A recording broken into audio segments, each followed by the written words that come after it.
Namo Sang Hyang Adi Budaya, Namo Buddhaya.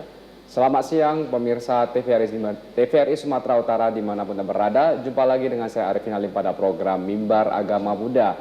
Pada program Mimbar Agama Buddha ini merupakan sebuah kerjasama antara Lembaga Media Komunikasi dan Lembaga Kepemudaan Seni dan Budaya dengan stasiun TVRI Sumatera Utara. Dan tentunya di setiap program itu kami selalu menghadirkan beragam narasumber dan topik yang sangat menarik dan penting untuk kita ulas secara bersama. Dan di siang hari yang berbahagia ini kita akan membahas sebuah topik yang sedang tren dan juga menjadi salah satu topik yang perlu dipelajari oleh pemirsa TVRI Sumatera Utara, yaitu peran inner science atasi fenomena kesehatan mental. Dan tentunya kita sudah menghadirkan seorang narasumber spesial untuk kita ajak bincang-bincang santai. Beliau adalah Ketua Lembaga PSDM dan Pendidikan dari Majelis Budaya Indonesia Provinsi Sumatera Utara dan juga seorang founder dari Medan Parenting Club serta seorang praktisi klinikal hipnoterapi. Telah bersama dengan kita Upasika Dharmawati Darmawati SLCHD CPS. Namo Buddhaya Ci Darmawati. Namo Buddhaya. Ya, selamat datang kembali di studio kebanggaan kita ya, TVRI Sumatera Ya, Utara. terima kasih. Nah, Ci Dharma, ini kan tadi kan kita mau bahas sebuah topik yang kolerasinya juga pasti sesuai dengan profesi Cici ini sebagai seorang clinical hipnoterapi. Tentunya saya sebutnya Ibu Dharma saja lah ya, biar lebih dia. Ibu Dharma pasti tentunya sudah menangani berbagai kasus gitu, dalam artian yang berhubungan dengan kesehatan mental, baik itu orang tua maupun dari anak-anak. Cuman yang perlu diketahui oleh pemirsa TVRI ini adalah apa sih sebenarnya yang dimaksud dengan inner science itu, Ibu Dharma? Silakan Ibu. Ya, baik. Terima kasih sebelumnya kepada para pemirsa TVRI. Dimanapun Anda berada, salam sejahtera, Namo Sang Hyang Adi Budaya, Namo Buddhaya. Ya, kalau kita bincang-bincang tentang inner science, tentunya kita akan membahas tentang sebenarnya apa sih yang dimaksud dengan inner science itu sendiri. Jadi inner science itu merupakan sebuah aplikasi ataupun tools yang wajib dimiliki oleh manusia, yaitu adalah perangkat tentang spiritual ataupun lebih kepada kemampuan seseorang untuk memiliki dasar-dasar pondasi spiritual dalam hidupnya. Jadi lebih kepada kemampuan batin yang biasa kita sebut dalam masyarakat pada umumnya. Jadi ini yang kita perhatikan belakangan ini, kalau kita lihat periode dari perkembangan sosial masyarakat dan juga kita bisa bilang generasi-generasi remaja terkhususnya ya. Jadi semakin kemari semakin generasi yang kita lihat belakangan ini, justru inner science dari setiap manusia itu semakin kita bisa katakan merosot. Begitu. Jadi kalau kita bandingkan dengan masa-masa mungkin zaman-zaman kita masih remaja, masih kita muda-mudi ya, dibandingkan orang tua kita, tentunya inner science, kapasitas inner science dalam diri manusia itu semakin hari semakin menurun, merosot. Kalau merosot itu dalam arti kan dropnya sangat drastis sekali. Jadi hal ini mungkin kita bisa melihat atau menyaksikan sendiri berbagai masalah ataupun hal yang terjadi di masyarakat, di mana kita sebagai manusia ataupun kita sebagai sosok komunitas ya, mengalami kesulitan atau melihat sendiri banyak kasus-kasus terjadi kepada baik dari tingkat anak-anak, remaja ataupun kita sendiri yang dewasa. Kemampuan untuk mengolah emosi itu sangat tidak mumpuni ya, artinya tidak kemampuan untuk mengolah emosi itu masih di luar dari hal yang seharusnya. Jadi kita bisa bilang emosi yang meledak-ledak ataupun rasa sedih yang berlebihan, bahkan kita lihat juga rasa cemas yang saat ini terjadi itu adalah rasa cemas yang sangat berlebihan terjadi di kalangan masyarakat, dan ini tentunya sangat berkaitan sekali dengan inner science ataupun dasar dari basic keilmuan tentang spiritual seseorang, seperti itu. Oke, menarik sekali. Berarti artinya secara tidak langsung ini inner science ada hubungannya dengan EQ ya, atau emotional quotient yang memang selama ini sering kita dengar di masyarakat. Bahwasanya kalau seseorang itu hanya punya IQ saja yang bagus tapi tidak pandai mengelola EQ-nya, maka otomatis dia akan mengalami yang namanya kesehatan mental, Betul. barangkali juga sulit untuk bersosialisasi dan sebagainya. Benar. Apalagi nih Bu Dharma, kita tahu belakangan ini ada beberapa berita yang viral juga baik itu di dunia maupun di Indonesia, di mana seorang anak tega ya memukul, bahkan mungkin ada yang tanda kutip ya ingin menghabisi orang tuanya gara-gara ada yang tidak diberikan handphone, tidak diberikan sepeda motor dan lain sebagainya. Memang sebenarnya ironis sekali kalau dilihat, dipikirkan lagi zaman dulu di mana sebelum ada gadget ini ya semua juga masih oke, kemudian juga secara etika juga bagus. Nah, dari pengalaman Ibu Dharma nih, sebenarnya yang Ibu Dharma pikirkan adalah apakah seperti apa sebenarnya fenomena kesehatan mental yang memang belakangan ini berkembang, yang mungkin saja Ibu Dharma pernah melihatnya langsung, boleh mungkin diceritakan kepada pemirsa. Ya, baik. Jadi kalau kita katakan fenomena, tentunya hal-hal yang sifatnya unik dan juga di luar dari nalar dan prediksi ya, tentunya adalah tingkat emosi yang berlebih kepada diri seseorang. Jadi kenapa dikatakan inner science itu sangat berkaitan dengan perkembangan ataupun kesehatan mental seseorang.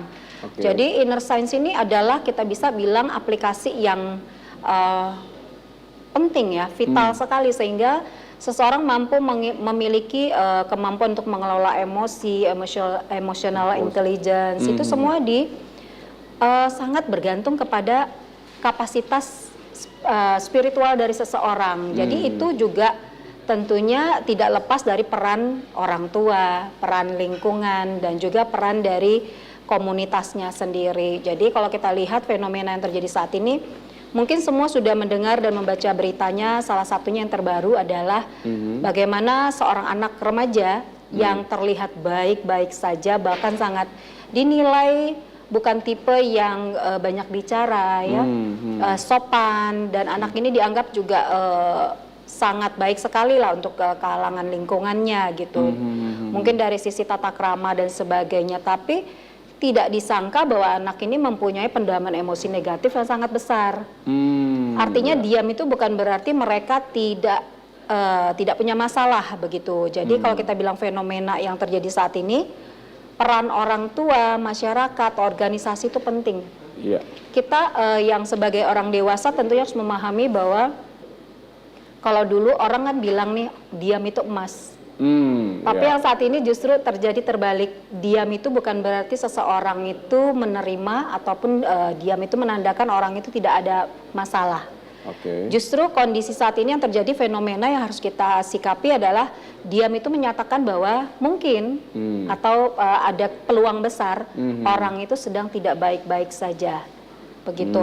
Nah, jadi fenomena yang terjadi adalah saat ini bagaimana seseorang tidak mampu mengatasi emosinya, sehingga reaksi yang diberikan itu kita bisa bilang sangat besar ya, impactnya kepada lingkungan dan juga bisa menghancurkan diri orang itu sendiri. Jadi kalau kita perhatikan contoh kasus yang terjadi di luar daerah Sumatera, tentunya seorang anak remaja 14 tahun itu mampu melakukan tindakan mengakhiri atau membunuh ayah dan neneknya. Tentunya mungkin hal ini juga kalau dirunut ya dari berita yang kita baca, kita dengar, anak ini seolah-olah mendengarkan bisikan, ya bisikan dan hasutan untuk melakukan tindakan kekerasan. Hal ini dipicu karena anak ini merasa tidak nyaman, merasa ada penekanan dari lingkungannya, terutama orang tua untuk hal misalnya lebih pada akademiknya. Seperti itu. Nah, jadi fenomena yang terjadi ini adalah kita harapkan bahwa masyarakat harus lebih waspada dan bisa menyikapi dengan baik, misalnya melakukan banyak perubahan dalam hal mungkin komunikasi, bagaimana kita berinteraksi. Dan yang paling penting adalah inner science ini mengajarkan kita bahwa memberikan kesempatan kepada setiap orang mempunyai perasaan yang mampu untuk mengekspresikan emosi dengan baik, misalnya lewat curhat, lewat dari kita bilang mereka mampu mengekspresikan perasaan mereka. Konseling barangkali. Ya, betul sekali seperti itu. Jadi jangan dulu kita mengedukasi anak-anak itu bahwa yang patuh, yang diam itu yang terbaik. Dan mereka harus mendengarkan apa yang kita mau. Iya, gitu. iya, Jadi ini nggak terjadi di rumah saja, bukan saja dari sisi parenting saja, tapi juga dalam lingkungan organisasi juga sama. Kita harus berikan setiap orang itu kesempatan untuk mengutarakan isi hatinya. Iya, Jadi ini merupakan aplikasi dari inner science bahwa tingkat spiritual itu akan berkembang bukan karena tidak ada masalah. Seperti itu. Jadi tentunya inner science ini membantu kita untuk menjadi lebih dewasa dan matang secara spiritual. Seperti itu. Oke, ya.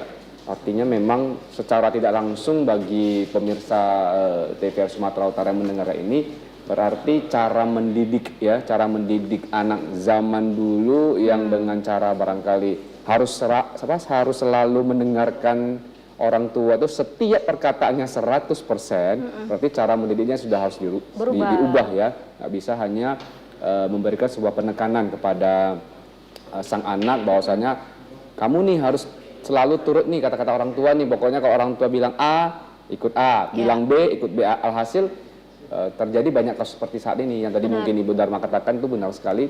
Yang contoh yang kasus si anak ini kelihatannya baik, penurut, diam. Ternyata setelah terjadi kasus itu, tanda kutip kasus pembunuhan itu, ternyata memang dia ada bawaan ini ya, tekanan mental dari orang tua yang selalu meminta anaknya belajar pagi, siang, dan malam.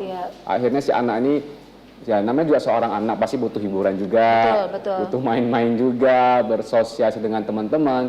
Akhirnya mungkin si anak ini pendam ya, si anak pendam dan tidak ada tempat untuk curhat.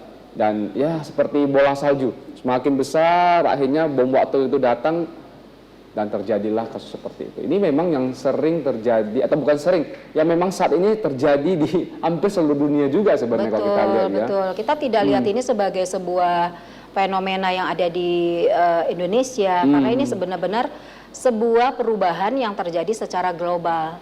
Karena kondisi inilah kita lihat, misal contoh, kita ambil contoh beberapa klien saya, dari banyak kasus kenapa banyak penimbunan emosi negatif ya, pendaman emosi negatif, dan kita bilang bola salju yang hanya menunggu waktu nih untuk bisa bergulir dan bisa meledak.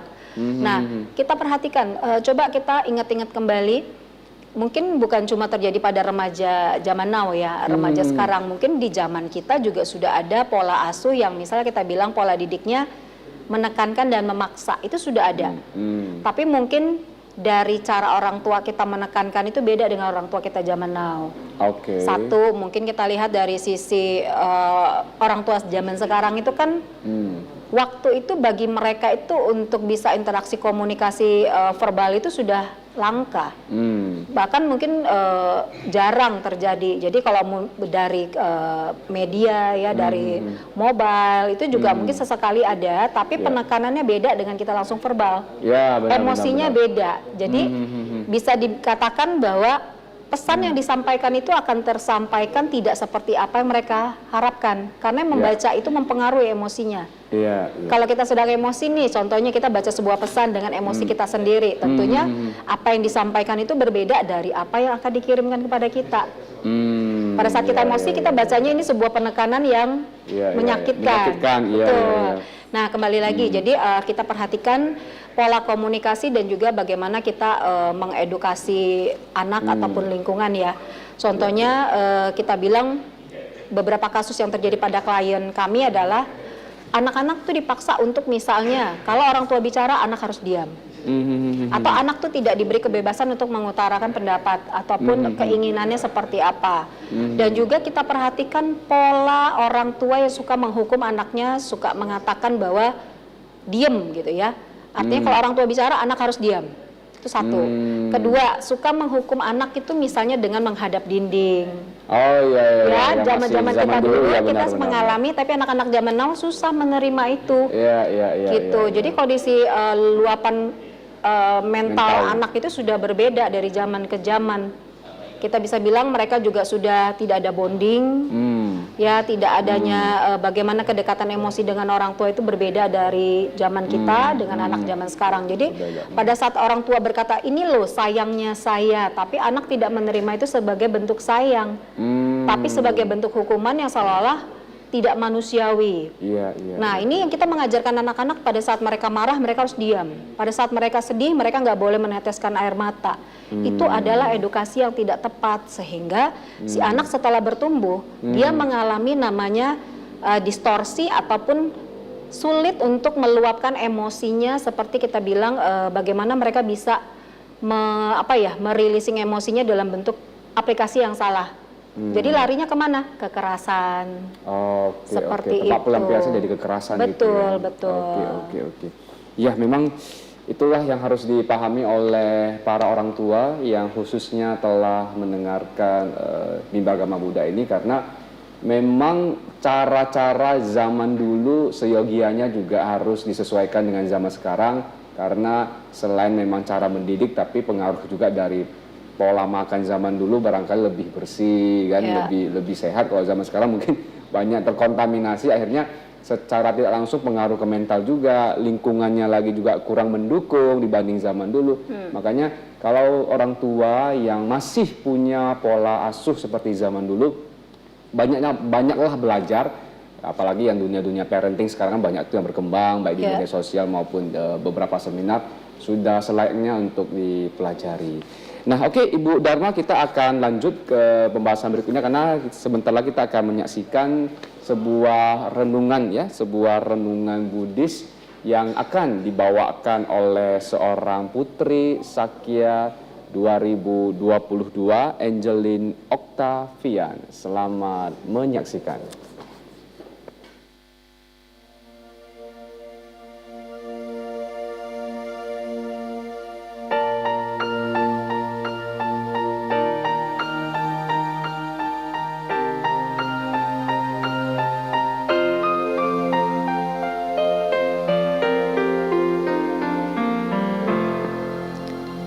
Kata perenungan Master Cheng Yen. Orang bodoh membangun tembok pemisah dalam hatinya. Orang bijaksana merobohkan tembok pemisah tersebut dan hidup berdampingan secara damai dengan orang lain. Kesuksesan yang paling besar dalam hidup adalah bisa bangkit kembali dari kegagalan. Ada dua hal yang tidak bisa ditunda dalam kehidupan: berbakti kepada orang tua dan melakukan kebajikan. Jika ingin meningkatkan kebijaksanaan, kita mesti membebaskan diri dari sifat kemelekatan dan keraguan. Cita-cita boleh saja tinggi dan jauh ke depan, namun, langkah yang diperlukan untuk itu harus diterapkan sejak sekarang. Jangan mengenang terus jasa yang telah diberikan, jangan melupakan kesalahan yang pernah dibuat. Lupakanlah dendam yang ada di dalam hati, namun jangan melupakan budi baik yang pernah diterima. Keinginan yang berlebihan selain mendatangkan penderitaan juga mengiringkan orang melakukan perbuatan yang mendatangkan karma buruk. Jangan takut terdorong oleh orang-orang yang lebih mampu dari kita, karena dorongan tersebut akan memberikan semangat untuk terus maju. Orang yang tidak mempunyai hak milik atas nyawanya, melainkan hanya memiliki hak untuk menggunakannya. Tetesan air dapat membentuk sebuah sungai. Kumpulan butiran beras bisa memenuhi lumbung. Jangan meremehkan hati nurani sendiri, lakukanlah perbuatan baik meskipun kecil.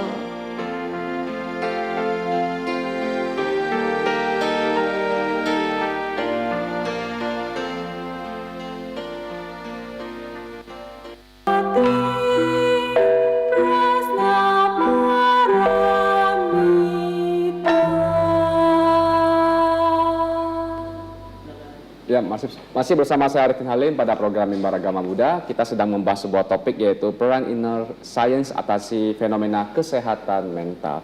Nah, Ibu Dharma, tadi kita sudah bahas mengenai arti inner science dan juga beberapa contoh fenomena kesehatan mental. Bagaimana seandainya ini kan kita juga di program Mimbar Agama Buddha ini tentunya harus ada kaitannya dengan Buddha Dharma. Apakah dalam Buddha Dharma itu ada membahas juga sebuah peran gitu ya, pentingnya inner science terhadap kesehatan seseorang gitu? Bagaimana kaitannya dengan Buddha Dharma ini, Bu Dharma? Ya, kalau kita bicara inner science ini ya tentunya dalam Budi sendiri tentunya inner science itu merupakan sudut pandang dari Buddha Dhamma. Jadi kalau kita katakan apakah Buddhis itu selaras dengan perkembangan teknologi, dengan perkembangan zaman, tentunya benar sekali. Justru di zaman Sang Buddha sendiri ya, dari era 2500 tahun yang lalu, Sang Buddha sendiri sudah fokus dan bahkan memang menekankan ya bahwa pentingnya seseorang menjaga kondisi batin, pikiran sebagai satu tools yang menjadi motor dari kehidupan manusia itu sendiri. Jadi seperti kita lihat dalam apa yang Sang Buddha sampaikan bahwa kita dalam hidup itu ajaran yang terpenting sesungguhnya menjadikan pegangan hidup manusia umat Buddha, yaitu singkat, jelas dan benar-benar muatannya itu benar-benar menekankan kita pentingnya inner science dalam diri manusia. Contohnya, Sang Buddha menyampaikan bahwa sebagai manusia jangan kita berbuat jahat,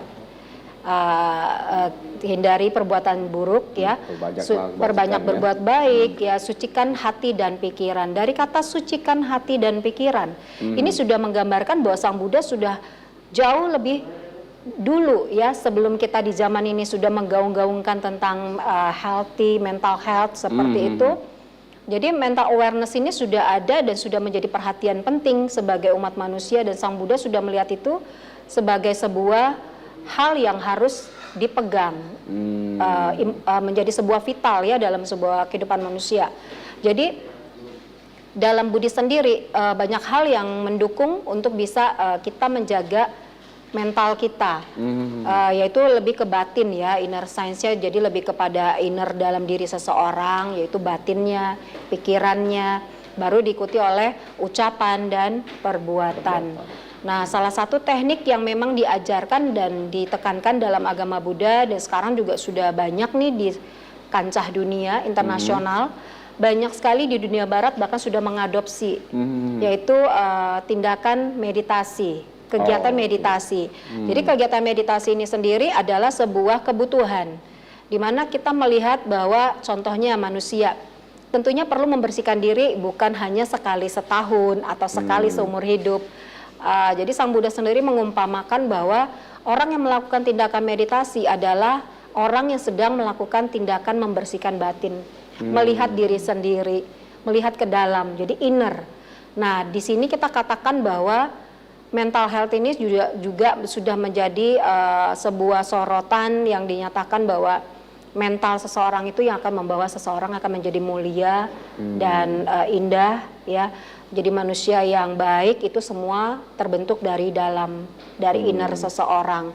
Makanya dengan teknik meditasi salah satunya adalah upaya manusia untuk bisa maintenance.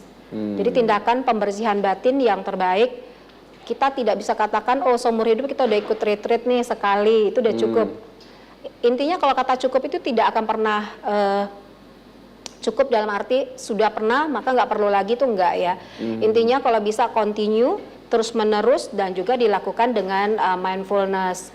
Jadi kan kita akan melakukan meditasi itu, banyak orang yang beranggapan bahwa meditasi itu adalah sebuah tindakan yang perlu waktu khusus, harus ada satu momen yang kita bilang mungkin orang sibuk kerja, sekolah, jadi kesannya meditasi itu menghabiskan waktu ya.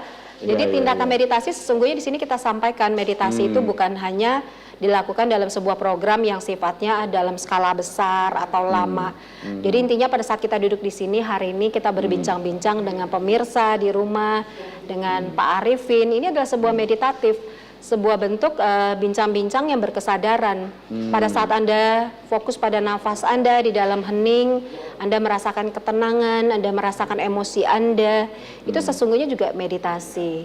Jadi kita di sini menyampaikan bahwa alangkah indahnya sebagai manusia, meditasi itu adalah sebagai sebuah program rutin yang kita lakukan tidak hanya dalam bentuk kondisi bersila, kita bermeditasi, tapi pada saat kita menutup mata, istirahat, kita makan, kita duduk bekerja, belajar, itu juga kita sadari dan itulah salah satu bentuk aplikasi dari meditasi. Nah, tindakan mindfulness yang kita tiadakan atau kita lakukan semua hal itu secara random. Kita lakukan secara seperti kita bilang sebuah kebiasaan tanpa kesadaran, contohnya main handphone, contohnya orang yang sudah gadget addict, itu kan begitu bangun tidur yang pertama dicari adalah handphone ya. Handphone, gitu. Jadi ini adalah sebuah kebiasaan yang meniadakan kesadaran. Berbeda kalau kita sendiri memang mungkin mengambil handphone dalam arti lihat schedule. Hari ini kita jadwalnya apa nih, ada perjanjian apa, atau ada kegiatan apa, itu berbeda dengan kalau kita lakukan tanpa kita niatkan. Tapi polanya kebiasaan, itu yang tidak kita harapkan. Karena kebablasan terjadi justru karena kebiasaan itu ya.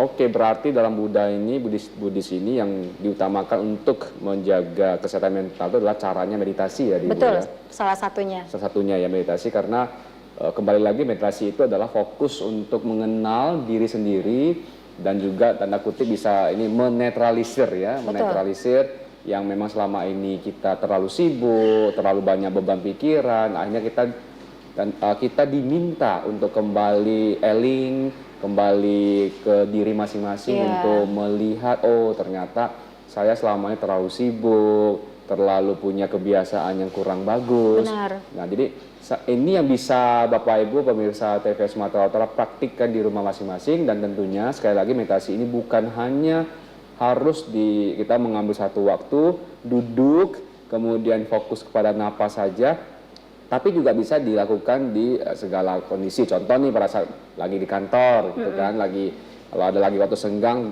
handphone boleh disisihkan dulu, kemudian kita bisa duduk tenang-tenang, kira-kira 5 menit gitu untuk merilekskan pikiran, kemudian fokus pada napas juga boleh. Jadi itu bisa dipraktikkan dalam kehidupan sehari-hari. Benar. Oke, dan juga ini saya kira para orang tua khususnya Buddhis ini harus rajin juga nih membawa orang tuanya ke wihara ini, Bu. Betul. Ya, ini yang penting sekali ya. Benar. Jadi selain ke wihara adalah mungkin aktivitas lain yang belakangan ini kita lihat juga dari contohnya dari Prasada Jinadamo sendiri juga rutin mengadakan kegiatan meditasi bersama nih setiap Rabu malam. Ya, Rabu malam. Dilakukan di Candi Jinadamo Mahatera. Jadi ini sangat baik sekali bahwa ada sebuah rutinitas yang kita bilang kita jadikan sebuah karma pembiasaan. Kita boleh ajak pasangan kita atau kita ajak anak-anak kita untuk belajar bagaimana nih kita mengaplikasikan sebuah tools ataupun perangkat yang kita bisa bilang sebagai bentuk screening terhadap diri, sebagai maintenance untuk healing, ya itu salah satunya adalah meditasi. Lakukan semua hal itu menyenangkan, fun, enjoy. Kalau kita lakukan dengan keterpaksaan tentunya hasilnya juga tidak maksimal. Nah, ada lagi nih banyak kalau kita temukan di masyarakat sering berkata bahwa orang yang meditasi itu seharusnya sudah jauh dari emosi. Apakah itu benar? Nah, jadi ada orang yang bilang nggak perlu kita meditasi, kita lihat si A sering meditasi tapi tetap emosi. Nah, di sini kita kembali karena saya juga pernah mengikuti salah satu program meditasi di Balai Rejo ya. Di sana saya dengar kata Bante yang sangat saya merasakan bahwa apa yang beliau sampaikan itu sangat mengena ya, sangat seperti kita rasakan ini sebuah insight. Di mana seorang meditator ataupun orang yang melatih meditasi bukan dia rajin meditasi maka emosinya hilang. Karena kita ketahui emosi itu tidak melulu tentang marah. Emosi di sana juga termasuk dari rasa sedih, empati, rasa senang, ya, rasa kecewa, itu semua adalah bentuk-bentuk emosi. Jadi pada saat orang sudah rutin meditasi, yang bedakan seseorang itu rajin meditasi dengan tidak pernah meditasi, kondisi memahami atau menyadari emosinya tiba itu beda. Nah, jadi orang yang rajin meditasi, dia tidak akan kehilangan emosinya. Tapi bedanya adalah dia sudah tahu nih kehadiran emosi dalam bentuk apa. Jadi misalnya meledak-ledak yang biasanya dulu tantrum ataupun langsung melakukan kekerasan, tindakan melukai diri, itu bisa disadari sebelum terjadi. Berarti secara langsung bisa istilah ada warningnya dulu ini ya. Ya, jadi meditasi itu adalah sebuah tindakan yang lebih sifatnya menghidupkan alarm kesadaran seseorang. Seperti itu. Jadi penting sekali kalau ditanya meditasi itu perlu nggak sih?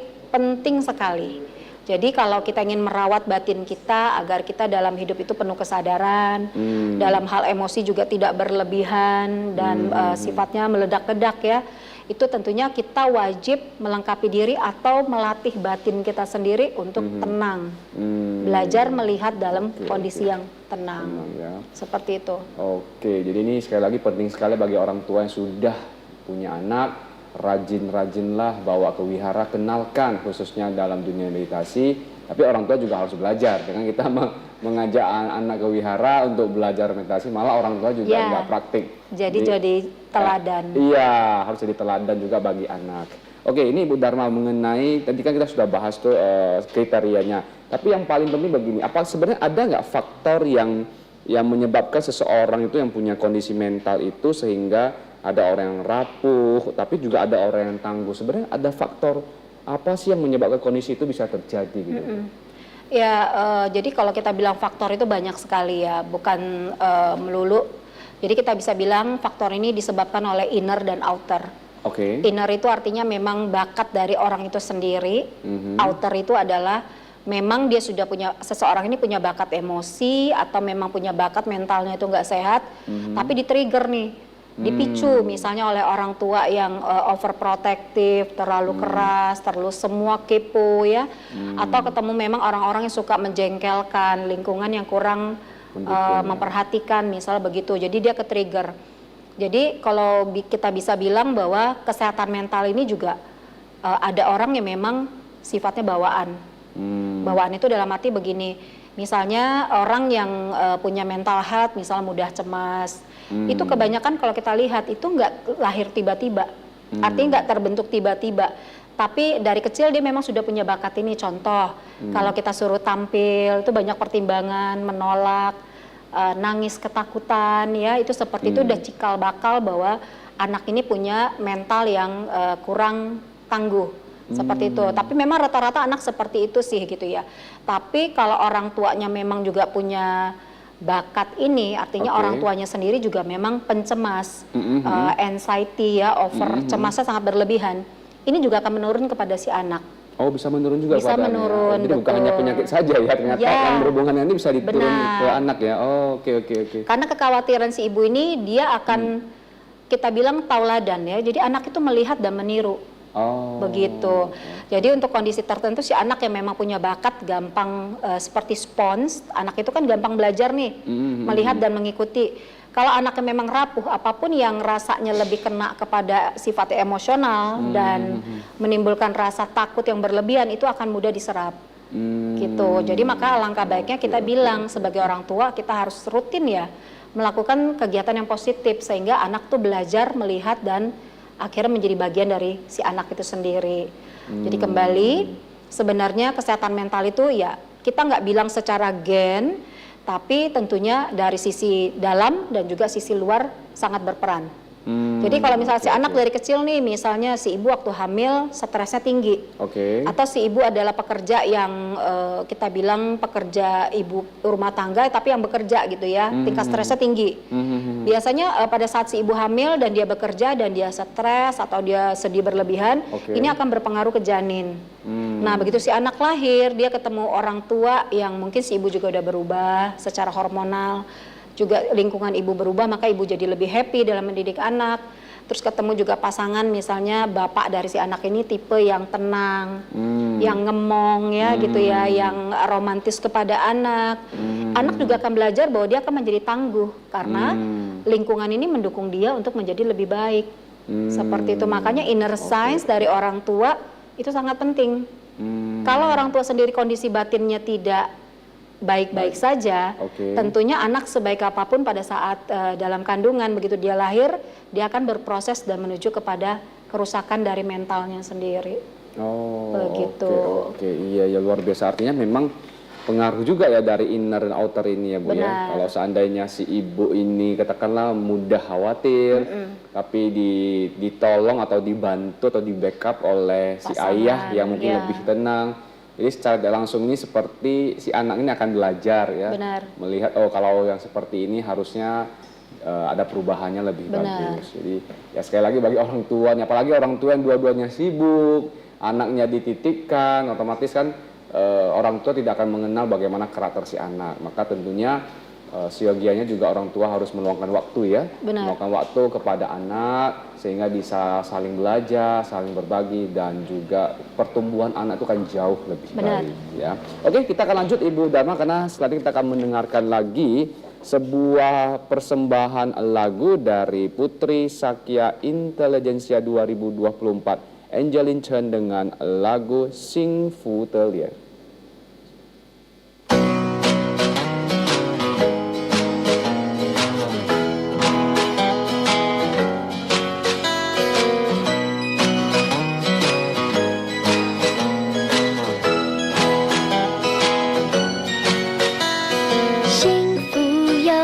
在我身边，怎么一直看不见？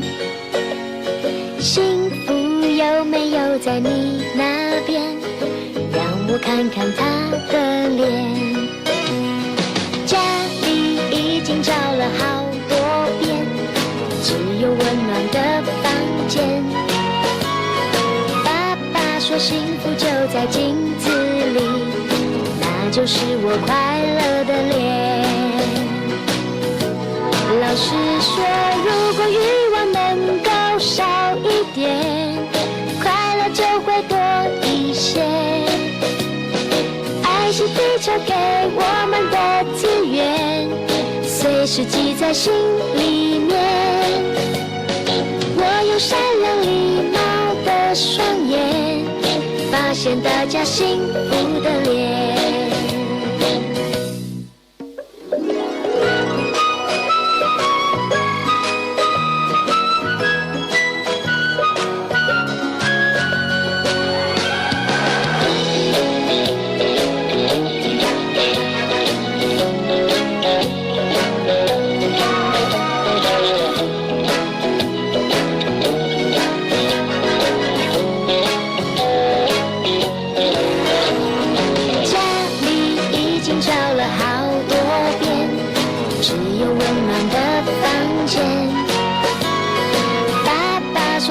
就在镜子里，那就是我快乐的脸。老师说，如果欲望能够少一点，快乐就会多一些。爱是地球给我们的资源，随时记在心里面。我用善良礼貌的双眼，发现大家幸福的脸。如果欲望能够少一点，快乐就会多一些。爱是地球给我们的资源，随时记在心里面。我用善良礼貌的双眼，发现大家幸福的脸。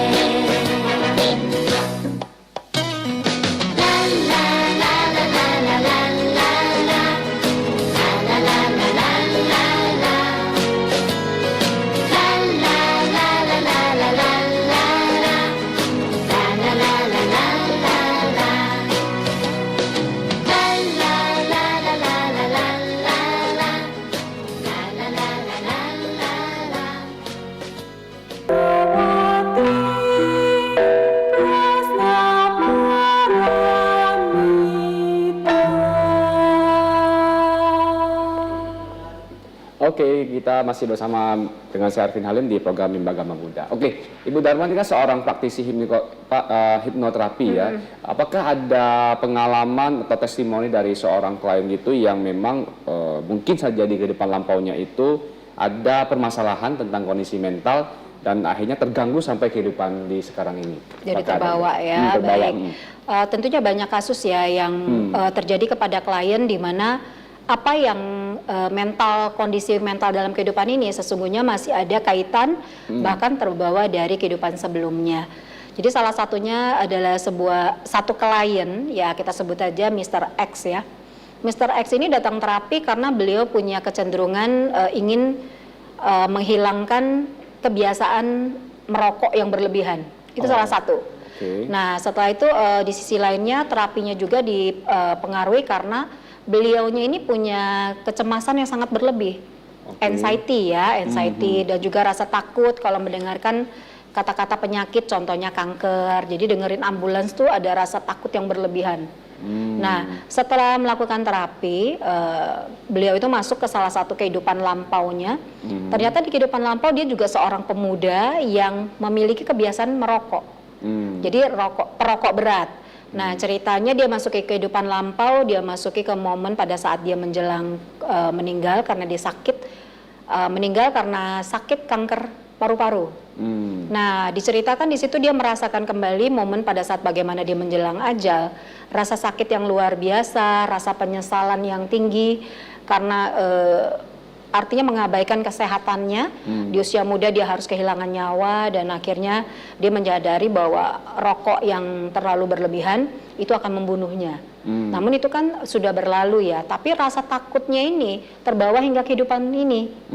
Gitu. Jadi rasa takut yang sama, bahkan kebiasaan pola yang sama, yaitu dia lupa bahwa dia dulu pernah mati muda karena merokok berat.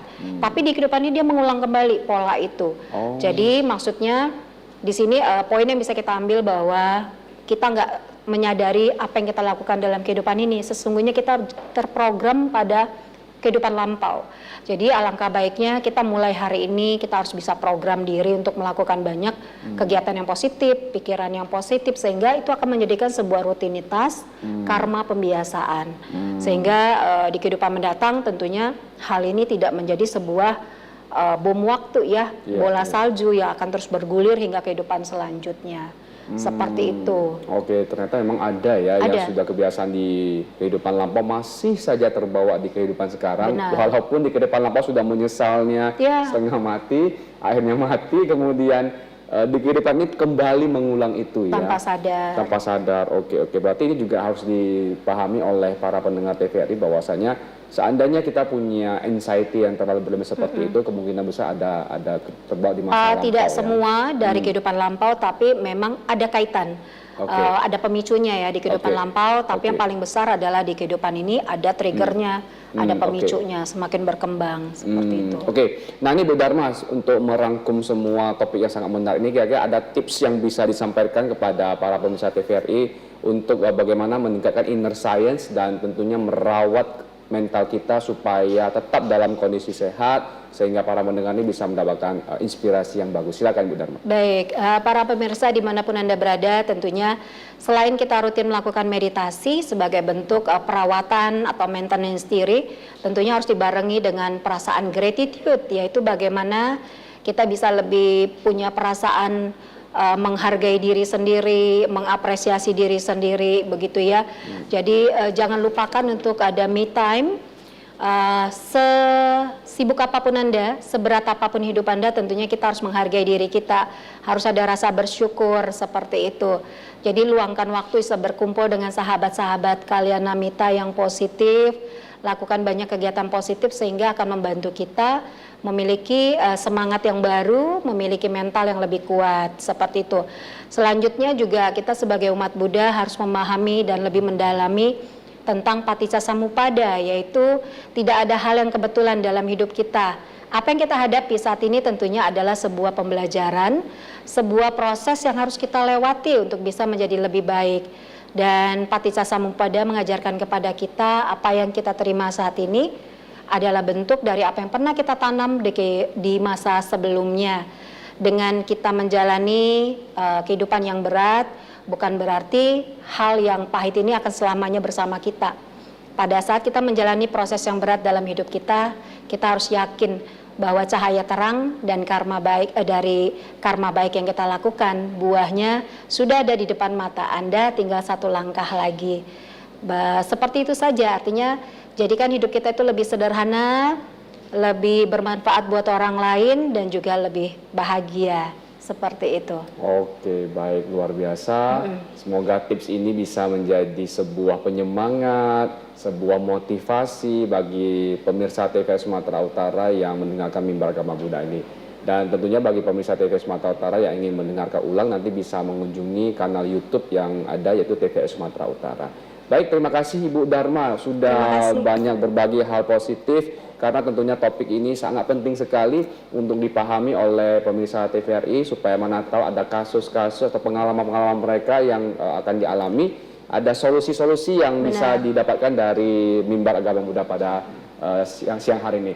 Baik, terima kasih kepada seluruh pemirsa TVRI Sumatera Utara. Saya Arvin Halim, mewakili seluruh kru dari TVRI Sumatera Utara dan juga narasumber, mengucapkan terima kasih, dan sekali lagi sampai jumpa di Mimbar Agama Buddha berikutnya. Namo Sang Hyang Adi Budaya, Namo Buddhaya. Namo Buddhaya.